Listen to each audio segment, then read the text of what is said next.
Welcome back. What do neoconservative American politicians and Baluchi Iranian militants have in common?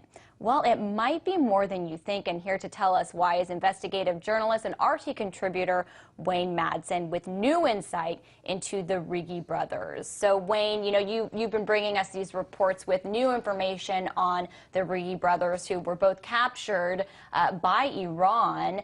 The latest is you have reason to believe that that the Rigi brothers are connected to the Shah from Iran. Well, their cousin is a man named Amanullah Khan Rigi, whose background is not in the hinterlands of Iranian Baluchistan, but he was a member of the Shah's royal court. The cousin, Amanullah Khan Rigi, has been a frequent guest at the American Enterprise Institute here in Washington, the big NeoCon's citadel that brought us people like Ahmad Chalabi. Now, when you look at the background of Amanullah Khan Rigi, he makes Chalabi look honest by comparison.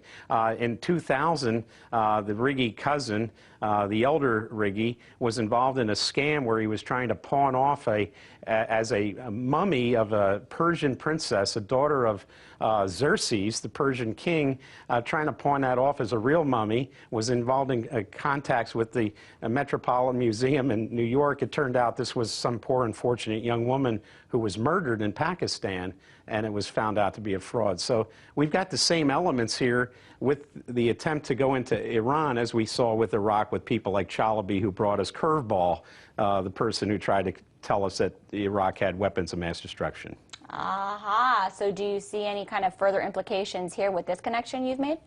Absolutely. I think what we're seeing is the CIA and these others playing the same old game of the people they do business with are these fraudsters and con men, and certainly it seems that way. I would also point out that the person who hosted Amanullah Khan Rigi at American Enterprise Institute was none other than Michael Ledeen, who's also in bed with the Mojahedin Khalq, another Iranian terrorist group. So the State Department is saying any idea that the U.S. was supporting Jundallah, a terrorist group, they've used words like absurd, nonsense. Well, let's look at the record. I mean, we've got now a link between Jundallah and their base of support here in Washington, same people that support the MEK, the Mujahedin Khalq, which is also a terrorist group, designated so by the State Department.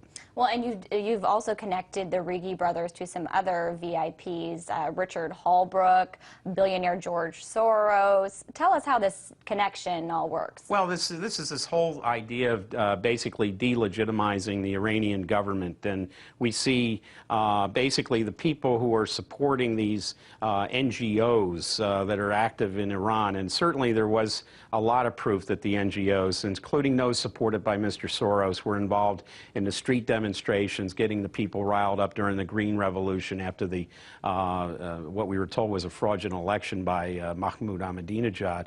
But it's the same. It seems like it's the same construct we saw prior to the invasion of Iraq, with the lobbying effort here in Washington being some of the same players that got us in this disastrous mess in Iraq.